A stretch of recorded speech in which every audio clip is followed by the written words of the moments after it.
चोपडा तालुक्यात यंदा पावसाचे आगमन उशिरा झाल्याने खरीप हंगामातील पीक पद्धतीत लक्षणीय बदल दिसून आला आहे।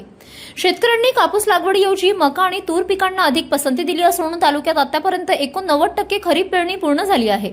काही शेतकऱ्यांनी सध्या शेती पडीत ठेवत पुढील काळात केळीची लागवड करण्याची तयारी सुरू केली आहे।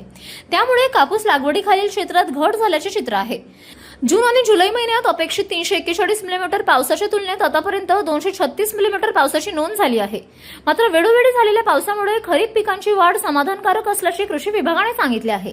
बहुतांश शेतकऱ्यांनी पिकांना खतांचा पहिला डोस पूर्ण केला असून पुढील वाढीसाठी आणि चांगल्या उत्पादनासाठी आगामी काळात समाधानकारक पावसाची गरज असल्याची माहिती तालुका कृषी अधिकारी दीपक साळुंके यांनी दिली।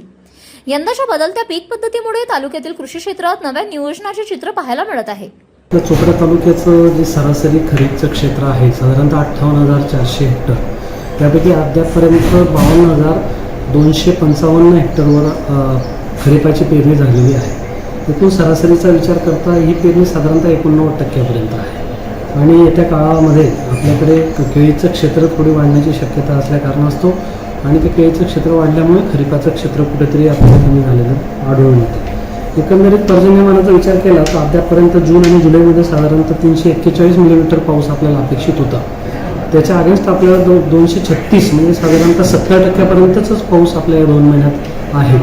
येत्या काळामध्ये हा जो काही आपला 30% कमी असलेला पाऊस हा सरासरीला कशा पद्धतीने पुढे जातो हे आपल्याला येता काळच ठरवेल। परंतु एकंदरीत पाऊस जरी कमी असला तरी तो अगदी थोडा काही वेळेवर पर्जन्यमान मिळाल्यामुळे खरीपाची पिकं आजच्या कंडिशनला खूप चांगल्या परिस्थितीमध्ये आहेत। अद्यापर्यंत खतांच्या बाबतीत देखील शेतकऱ्यांचे खताचे डोसेस कंप्लीट झालेले आहेत आणि आणखीन येत्या काळामध्ये आपल्याला अधिकचं पर्जन्यमानाची आवश्यकता आहे। त्या दृष्टिकोनातून नक्कीच आपण एक प्रभूचरणी प्रार्थना करू की येता काळ जो आहे आपल्याला एक सरासरी जी पर्जन्यमानाची आहे ती भरून काढेल। सरासरी खरीपच्या पिकाचा विचार करता आपल्याकडे जे काही साधारणतः 37 ते 38 हजार हेक्टर कापसाचं क्षेत्र होतं ते कुठेतरी कमी झालेलं दिसतं। एक साधारणतः 5 ते 10% तिथे क्षेत्र कमी झालेलं आहे आणि ते क्षेत्र एक साधारणतः मका पिकामध्ये जवळपास 60% वाढलेलं आहे।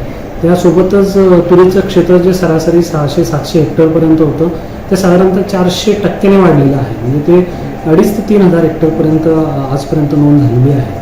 या दृष्टिकोनातून जर पाहिलं तर आपल्याकडे कडधान्याचं क्षेत्र चांगलं वाढलेलं आहे, यासोबतच मक्याचं क्षेत्र वाढलेलं आहे आणि येत्या काळामध्ये आपल्याकडे जो कांदेबाग आपण म्हणतो की लागवडीच्या बाबतीत देखील शेतकऱ्यांचं नियोजन व्यवस्थित झालेलं दिसतं।